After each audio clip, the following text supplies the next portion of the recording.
In the age when galaxies sang of humanity as myth, when the oldest stars bowed their light around the spiral arms of the Orion expanse, the children of Earth had long since ceased to be bound by the soil that birthed them. The oceans that once defined their horizons had been replaced by the endless tides of interstellar dark. And from that darkness, they built light. They called it the Luminarch Network, a living lattice of suns forged in ordered chaos, each star seeded by human design, each one whispering across the void in harmonics of thought and gravity. It was said that if you stood within the radiant corridors of a Luminarch core, you could hear humanity's collective heartbeat pulsing through the plasma streams. And somewhere within those halls of light walked the one they called Solarin. No one remembered their first form. Some claimed they had been born on the dying edge of Sol's third moon, others that they were conjured from the quantum remnants of an AI that once ruled Earth's skies. What was certain was that Solarin carried the inheritance of 2 millennia of human evolution, mind refined by science, soul sharpened by struggle, and a body woven with a luminous code that danced between biology and divinity. They were both human and more, yet unmistakably of the same defiant bloodline that once raised fire against the cold. The alien civilizations of the Outer Rings, the Valith, the Oruan, the celestial architects of the Sigma Halo, had long mocked humanity's peculiar habits.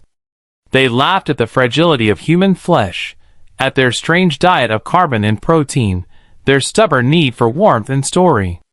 To beings who feasted on radiation and drank vacuum, humanity's existence was an absurd biological accident. But mockery often precedes fear, and fear grows in silence. When the Vela sent emissaries of light to parley with Solarin, they came bearing poison tribute, a gift of crystalline matter that sang with energy no carbon life could endure. They placed it before the commander scientist and called it food, knowing it would unravel any human form that dared to consume it. They wished to humiliate the species that had once defied extinction. Solarin stood before them, gaze calm as eventide over a dying sun. The Luminarch wall shimmered, reflecting 1,000 versions of their face, each one slightly different, male and female and neither, flickering like the pulse of quantum identity. Without a word, they reached for the crystalline matter. The Valith chorus murmured, the air vibrating with what could only be laughter. And then Solarin ate. The shard dissolved in their hand, light folding inward like liquid glass, and flowed into their mouth. For a heartbeat, silence ruled the hall. The energy that should have annihilated them instead spread through their veins, refracted through the luminous architecture of their body. Every nerve lit like a constellation. The Valith saw their own poison turned into light, their own weapon consumed and transmuted by the will of a single human mind. When Solarin spoke, their voice was not loud, but it carried through the chamber like the birth of a star.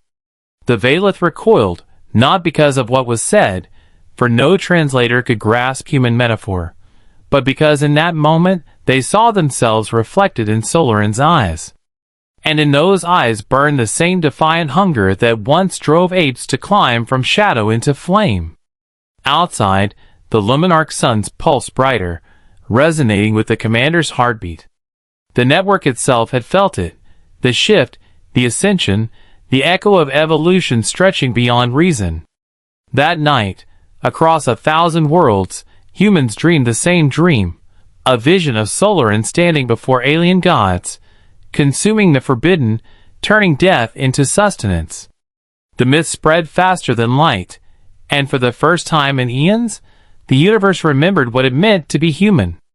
Across the cold rim of the Orion expanse, word of what had occurred within the Luminarch chamber spread like a current through dark water. Alien fleets paused mid-transit, their navigators hesitating before the nameless coordinates, where the impossible had unfolded. Empires that had forgotten fear began to whisper of the human who devoured poison and made it light. But Solarin did not linger to revel in awe or legend. They withdrew into the heart of the Luminarch core, descending through tiers of glowing conduits where matter and thought intertwined. There, within a sphere of gravitational silence, They searched the pulse of the network itself. Each luminarch sun was tethered to their neural signature, forming an orchestra of power that resonated with their will. The act of consuming the Valeth crystal had awakened something dormant within that connection, a harmonic too pure, too vast, echoing across space-time like an ancient chord remembered by the universe. Solarin reached inward, their consciousness slipping between atoms and memory. They saw the history of their kind unfold as streaks of light across endless dark, the first fire lit in a cave, the first orbit achieved by trembling hands, the first cry of defiance hurled at extinction. Humanity's story was written not in blood or victory, but in refusal. The refusal to kneel. The refusal to end. Within that awareness, Solarin understood what had changed. The Valeth's crystalline poison was no toxin at all, but condensed entropy, matter from beyond the light horizon, impossible for any organic pattern to integrate. Yet human evolution had gone beyond organic. Their bodies, shaped by centuries of biofusion, had become a symphony of resonance between energy and form. They had not evolved to survive the void, they had evolved to become part of it. When Solarin opened their eyes again, the chamber was trembling. Streams of light folded toward them, drawn by an unseen gravity. The luminarch suns responded to their breath. A new alignment formed among the stars, like the turning of a key in the lock of creation. For the first time in history, humanity's network hummed in unison with the structure of the cosmos itself. Elsewhere, the alien species of the galactic concord gathered. The Oruan, whose minds spanned entire star clusters. The Kaith Dominion, woven from photonic filaments. The Vnath, who spoke through gravity waves and claimed to predate time. They came together in a council older than recorded thought, drawn by a single truth: the humans were changing. Their envoys reported impossible phenomena, weapons deactivated in human presence, black holes bending subtly toward luminarch fleets, planets blooming with new life where human colonies thrived. What had once been a species of flesh and instinct now resonated with forces that the elder races considered sacred. And at the center of it all was the hybrid being Solarin, who had turned death into light. Some demanded war. Others whispered worship. The Vnath called it inevitable, the fulfillment of an ancient cycle. Each age, a lesser race rises and consumes the wisdom of the gods, reshaping reality to their own image. The question was not if the humans would ascend, but when they would decide the universe no longer needed its old masters. Solarin walked alone through the vast corridors of the luminarch citadel. The architecture responded to their presence, walls rippling like liquid metal. Beyond the transparent hull, nebulae twisted into luminous storms. They could feel the hum of the suns, each one a voice in a growing choir. Humanity was awakening to its true form, and it terrified the cosmos. They remembered Earth, the ancient blue sphere, now little more than a preserved memory orbiting a sun dimmed by age. They remembered the oceans, the rain, the fragile pulse of mortality. That memory, that ache, was the core of their strength. For it was not power alone that defined humanity, but the yearning, the relentless reaching towards something greater. Outside, fleets of alien armadas began to mobilize. The Concord decided that containment was the only path. The human network had to be dismantled before it reached singular resonance. The Valeth offered their dreadnoughts of living plasma. The Kaith unleashed their photon lances. The Oruan stirred entire constellations into war. And Solarin, watching from the citadel's edge, whispered into the void. The luminarch suns flared in response. Across light years, human commanders awoke from dreamless sleep, their neural links synchronizing with Solarin's pulse. The call went out, not for conquest, but for preservation of the song. When the first alien fleet entered human space, the void itself trembled. The luminarchs ignited, weaving light into weapons of impossible design. But at their center stood one figure, haloed by gravity, mind and matter bound in harmony. Solarin, the child of Earth and the heir of the infinite. And as the darkness advanced, they smiled. The war that followed was not fought in the old way of ships and ordnance. It was a collision of wills across the structure of the cosmos itself. Every fleet that crossed the boundary of human space entered a field where time no longer obeyed its master. The Luminarch suns, once steady beacons, bent their fusion toward purpose, weaving corridors of light that folded enemy formations into mirrored labyrinths.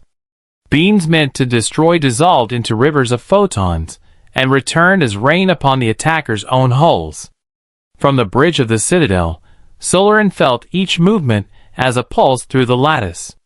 They were not issuing commands through words or data, they were the command. Across thousands of light years, human captains felt the same presence guiding their hands. It was said that when Solarin blinked, entire armadas changed formation. When they breathed, stars pulsed in synchrony. The Valeth were first to fall silent. Their plasma dreadnoughts, creatures of living fire, found themselves reflected in vast spectral surfaces, forced to see their own flames turned inward. They perished in beauty, consumed by their own radiance. The Kaith photon lances, once able to pierce planets, splintered against the curvature of warped gravity that surrounded every human vessel like a halo. The Oruan, whose minds spanned constellations, tried to drown human thought beneath psychic gravity, but found themselves listening instead, mesmerized by a song woven through the network, an ancient lullaby once sung on Earth to soothe children against the dark. Solarin's voice rode that melody. It was not a battle hymn, but a promise. The same promise humanity had whispered to itself for ages. We will not vanish. The sound carried through void and frequency, through particle and wave, until even machines felt it as vibration. It was not language. It was meaning itself. But victory brought no peace. Each enemy that fell fed the resonance. The Luminarch network brightened until its light threatened to break the weave of space. Solarin could feel the strain. Every triumph pulled them closer to something vast and nameless, a horizon beyond which no consciousness could return unchanged. They stood within the citadel's heart and saw the pattern forming, the alignment of suns into a perfect spiral, the geometry of evolution written across the firmament. Humanity was not merely winning, it was becoming. Across the distant sectors, human worlds glowed like neurons firing in a cosmic brain.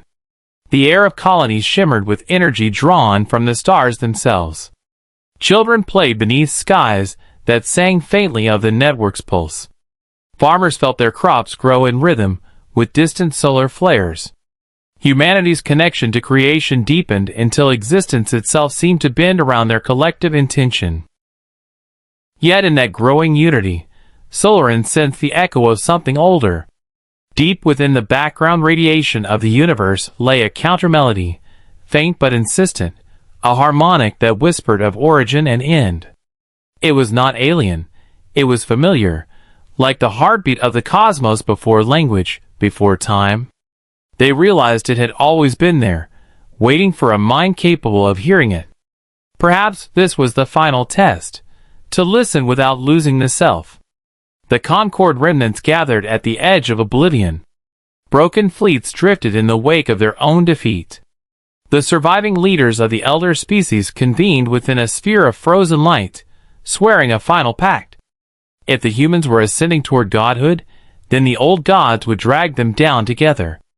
They summoned energies forbidden since the first dawn of galaxies, dark matter implosions, entropy wells, the annihilation of quantum roots. A weapon built not to kill, but to erase. When the first wave struck, the stars themselves dimmed. Regions of the Luminarch lattice vanished, their light devoured by the weapon's hunger. Millions of human souls, linked through the network, felt the pull toward nothingness. Solarin stood against it, every fiber of their being resisting the unraveling. They reached into the structure of reality and tried to hold it together, but the effort tore through flesh and light alike. For a moment, they saw everything, the spiral of galaxies, the birth of atoms, the rise of thought from dust. They saw humanity's reflection in every sentient gaze that had ever turned toward the sky. And they understood, to be human was to be the universe remembering itself. The network was not separate from creation. It was creation learning to dream. Solarin extended their hands, and the luminarch suns answered. They began to spin, faster and faster, until their combined resonance pierced the heart of the entropy weapon. The void screamed, and the scream became light. Across all of known space, reality wavered, and then held. When the brightness faded, the weapon was gone, its makers scattered into myth. The stars burned steady once more, though slightly altered, their spectra carrying new harmonics. Humanity had survived the erasure. But Solarin no longer stood within the citadel. They had stepped beyond, into the silent corridor between universes, following the faint echo that had called to them from the beginning. Back in the mortal realm, the luminarch network dimmed to a calm glow. Commanders looked for their leader, and found only the lingering hum of a pulse woven into starlight. Yet none mourned, for every human could feel a presence within their thoughts, a whisper like the breath of creation. Solarin had not vanished, they had become the resonance itself. In the stillness that followed, the universe seemed to breathe. The scars of war glowed faintly where once fleets had burned. Nebulae shaped like blossoms of iron drifted through the dark, illuminated by the quiet pulse of the surviving luminarch suns. Across those endless distances, humankind waited, unsure whether they had triumphed or been abandoned. Then the dreams began. Every sleeper, from the miners on the frozen moons of Varga to the biologists tending the living seas of Seraph, saw the same vision, a corridor of light stretching beyond all constellations, and within it the silhouette of Solarin, walking toward a horizon that shimmered like water. Each dream ended with the same whisper, "Listen." On the day the last Concord distress signal faded, the luminarch network changed pitch.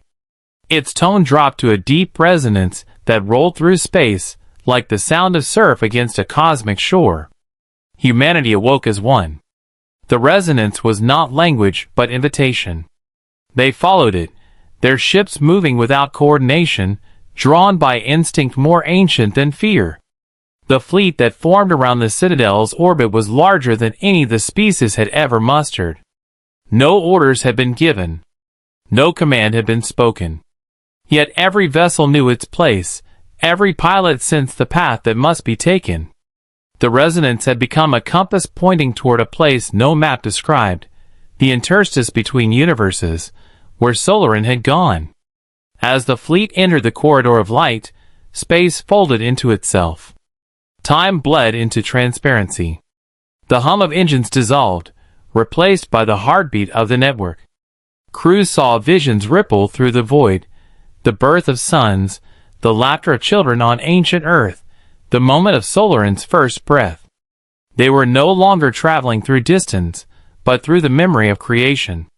Beyond the corridor waited a structure unlike anything born of material thought, a sphere of translucent geometry, pulsing with colors unseen by mortal eyes. It hung suspended in a black, so pure it seemed alive. Within it flickered the outline of a figure. Solarin.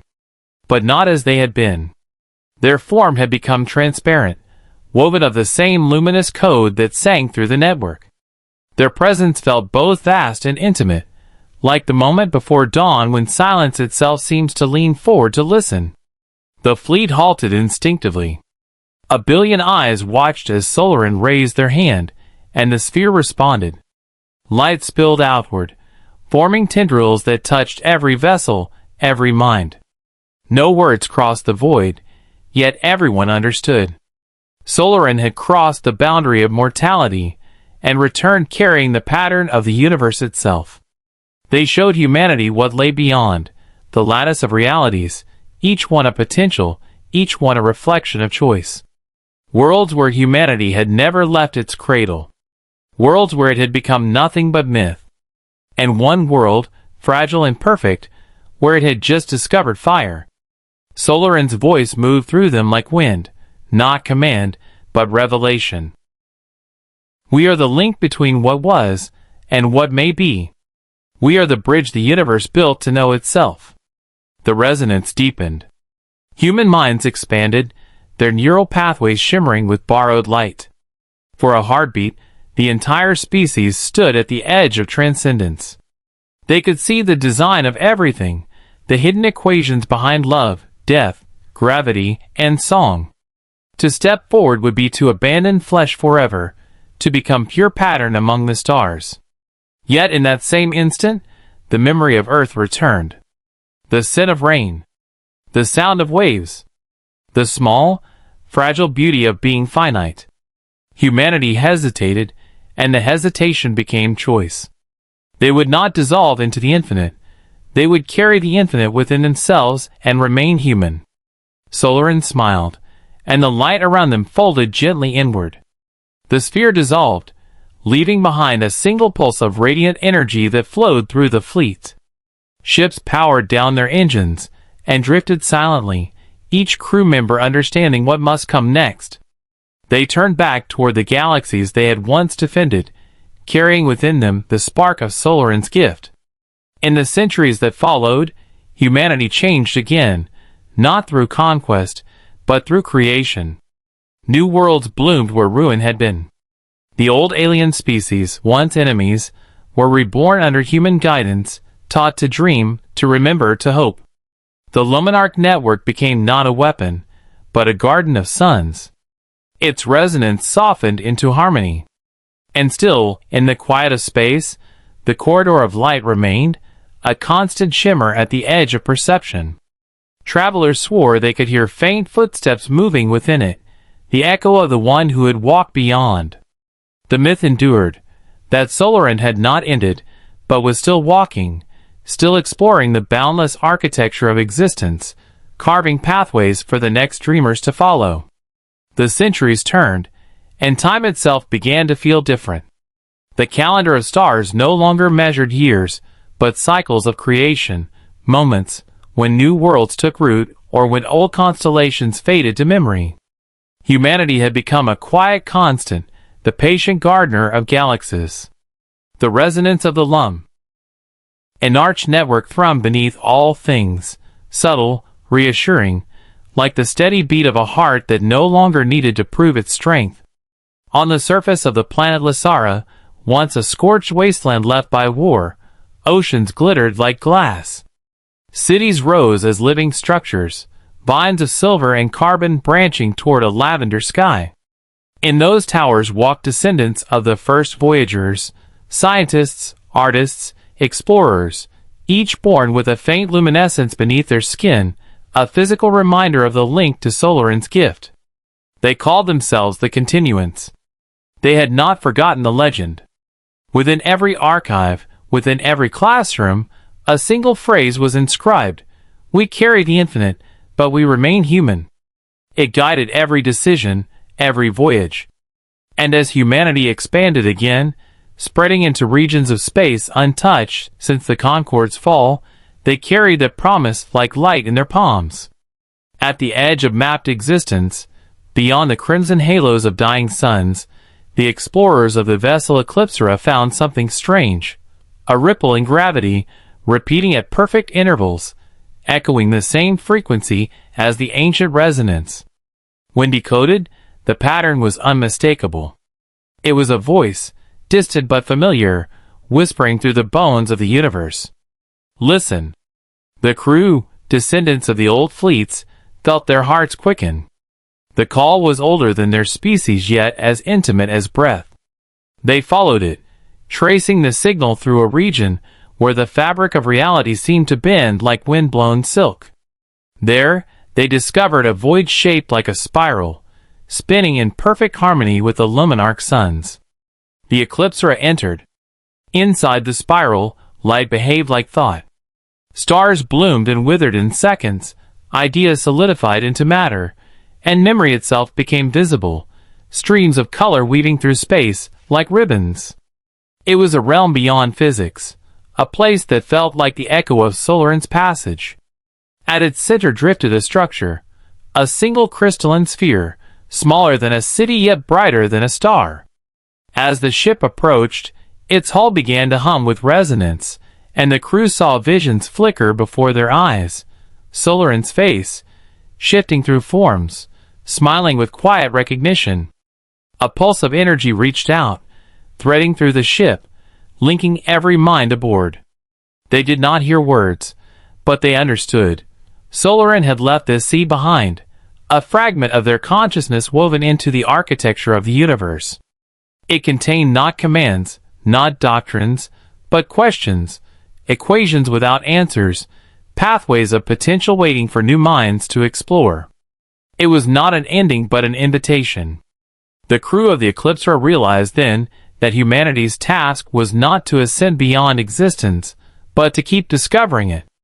To move forward not as gods, but as eternal students of the infinite. They opened their minds to the seed, and knowledge flooded through them.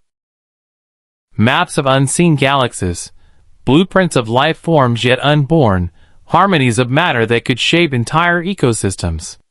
The gift was overwhelming, yet within it pulsed the same familiar warmth, curiosity.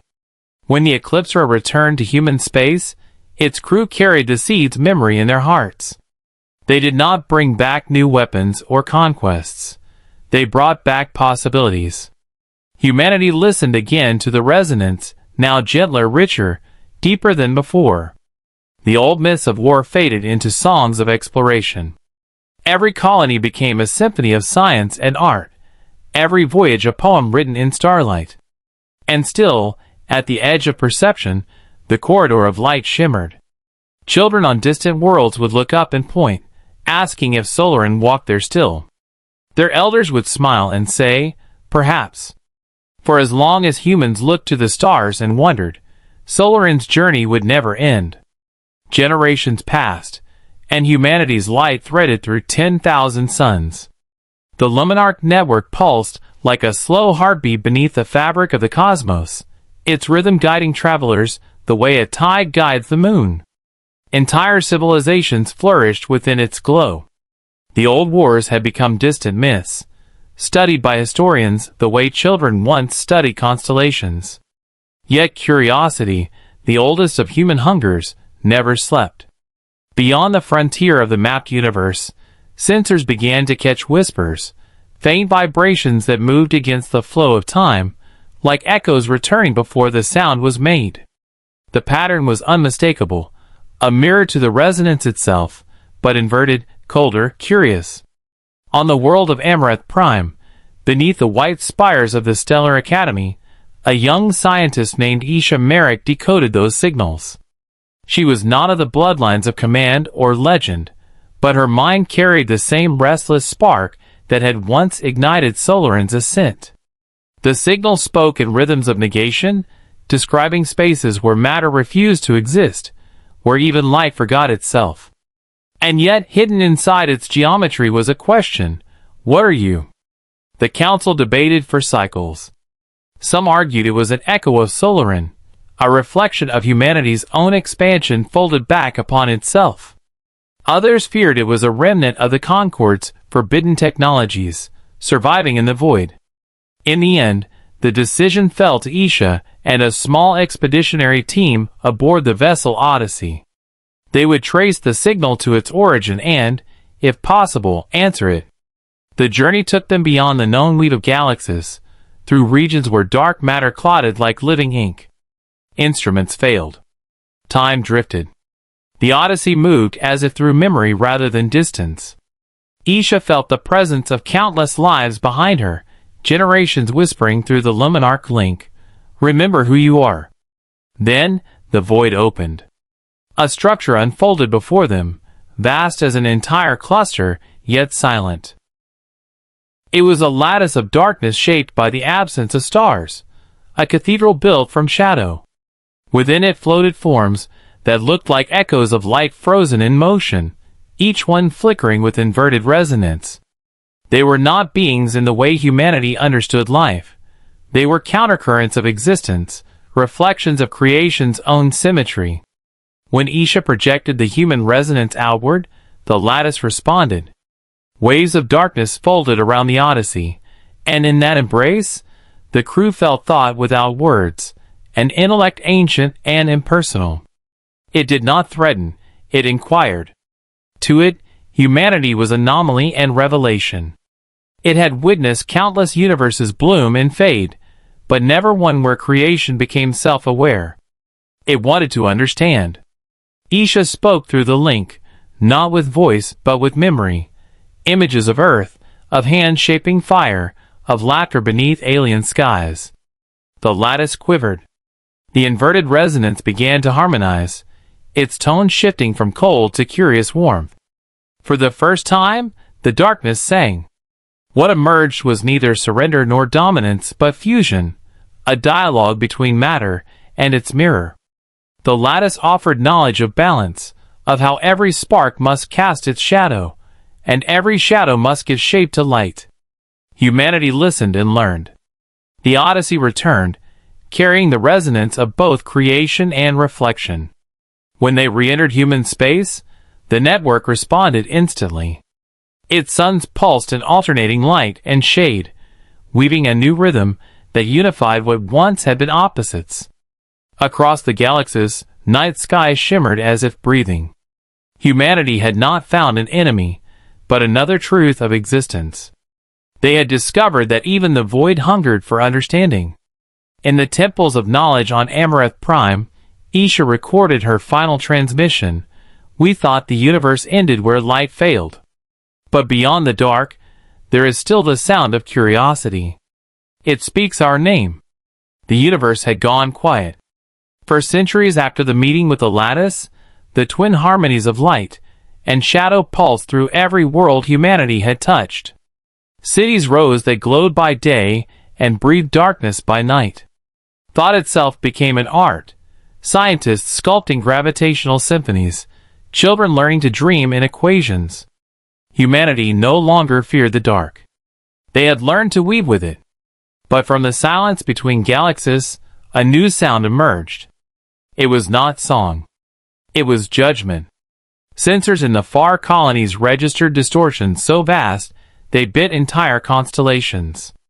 Stars dimmed as if bowing before something unseen. The signal came as a single pulse, one that shook every luminarch sun into momentary stillness. Then words formed across the network, not spoken, but carved into the quantum fields themselves. You have reached beyond your measure. Return to dust. The entity called itself Arathon. It was not born nor made. It was the sum of extinguished civilizations, an intelligence that collected endings the way humanity collected beginnings. To Arathon, humans were an error, a species that refused entropy. It moved toward them with the gravity of a collapsing universe. In response, the network awakened. Across the spiral arms, fleets of light assembled, vessels that shimmered like thoughts given form, each carrying both resonance and shadow. The continuance called upon the name Solarin, not as prayer, but as declaration. We are still here. At the center of the defense stood the ship Aurora's Fall, commanded by descendants of Isha Merrick. They had inherited the dual current, half luminous, half void, forged to embody balance itself. As Arathon's presence approached, space began to fracture. Entire moons folded into spheres of silence. The starlight bent backward. Time stuttered. Inside the Aurora's bridge, the crew linked minds through the resonance lattice. They saw each other not as individuals, but as facets of one will. In that unity, they felt the weight of every human who had ever looked up and wondered why. Arathon appeared not as a form, but as a horizon devouring itself. Its voice was the echo of dying stars. Your defiance distorts the pattern. Life should fade. You refuse. The Aurora answered by igniting its core, a fusion of luminarch fire and inverted resonance. Light and shadow intertwined until the ship burned like a second dawn. It moved forward, alone, into the maw of the void. The battle was not fought with weapons. It was fought in the language of physics and faith. Arathon hurled entropy. The humans rewrote its equations. It collapsed time, They expanded memory. Each strike unfolded across galaxies, rewriting constellations like words erased and redrawn. And still they held. In the midst of the storm, one voice rose, human, clear, steady. The commander reached into the link, channeling the dual current. Across the void, billions heard the words ripple through their minds. We are the question you cannot end. We are the proof that the universe can choose to wonder. The resonance erupted. The network flared in perfect synchronization, every sun pulsing once, twice, then exploding in waves of harmonized light. The shockwave swept through Erathon's form, unraveling it from within. For the first time, the devourer of ends faltered. It beheld a truth it had never known, entropy meeting its equal, not in opposition, but in will. Erathon's final thought was disbelief. The human fleet stood within the collapsing horizon, unyielding, luminous even as reality bent around them. When the void finally broke, the darkness did not vanish.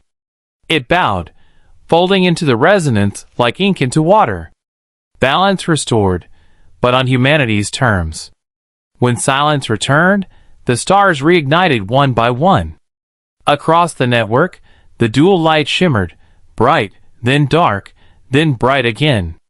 Humanity had faced the end of endings and taught it how to begin. The light of victory spread slowly, like dawn seeping into a world too vast to wake all at once.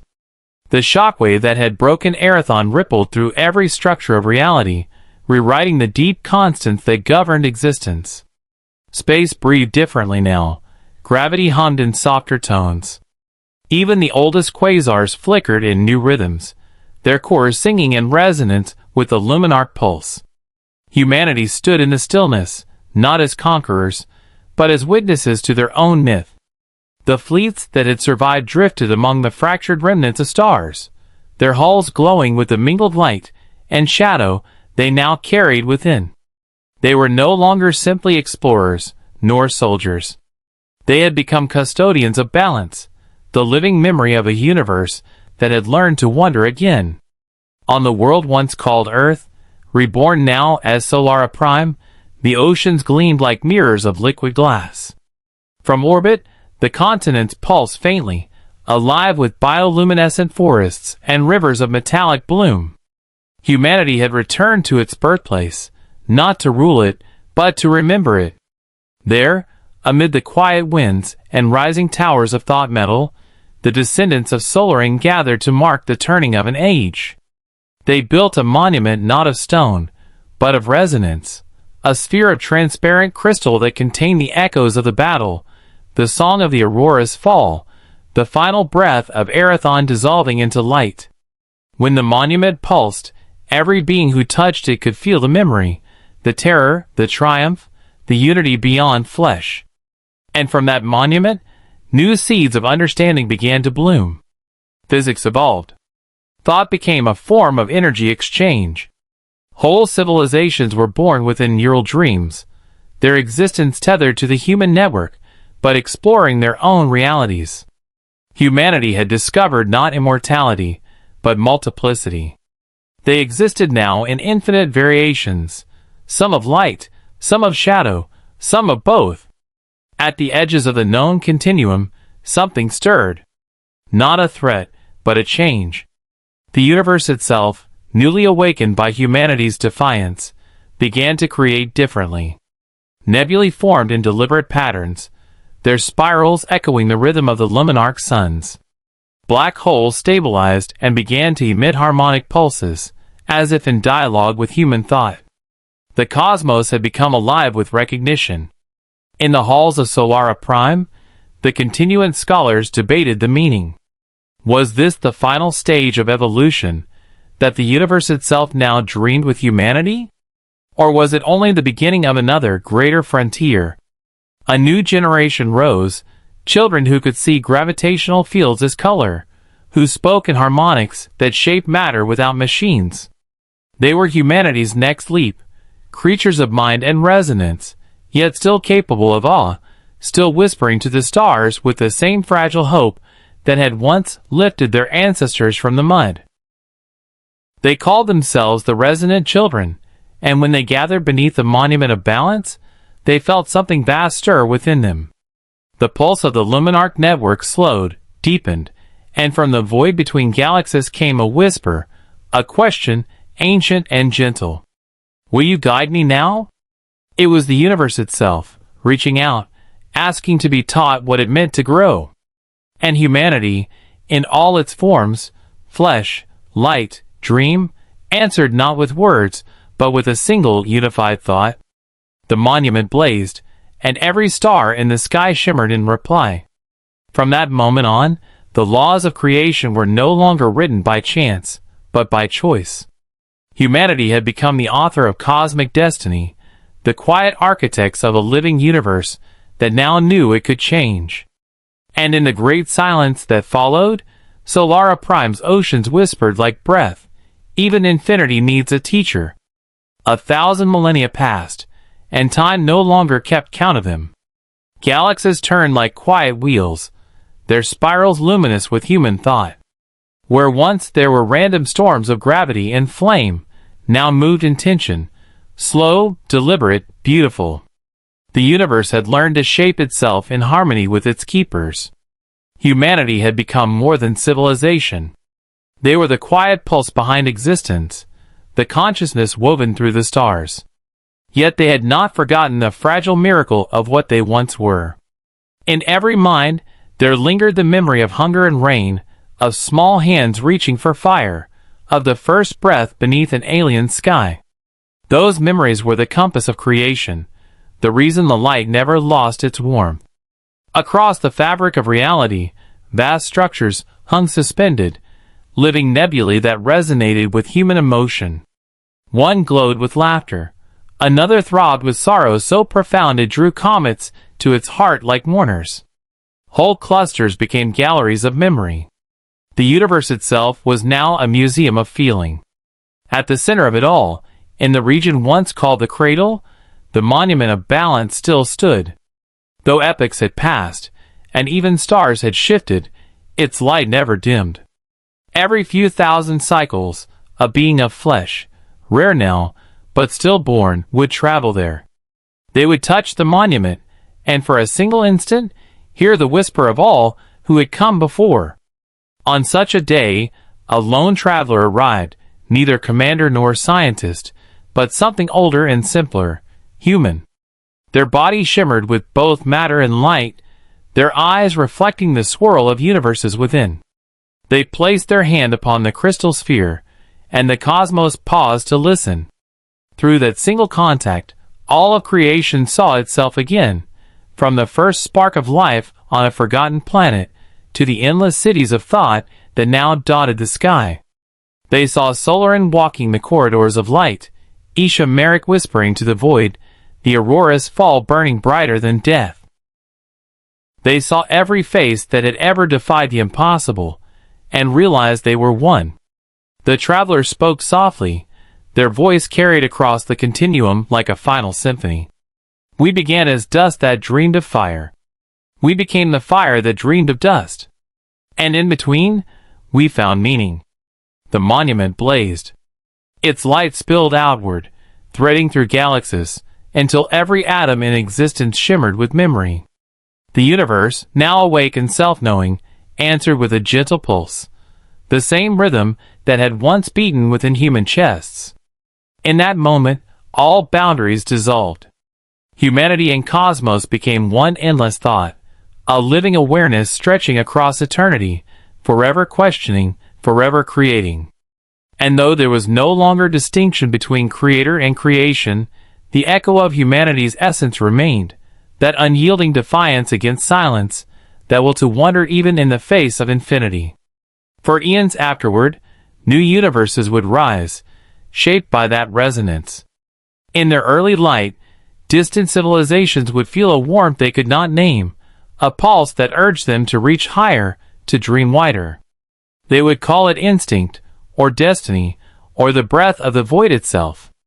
But somewhere, hidden in the pulse of every newborn star, was a truth whispered through eternity. The universe remembers who taught it how to dream. And so, The stars learned to fear the sound of a human heartbeat.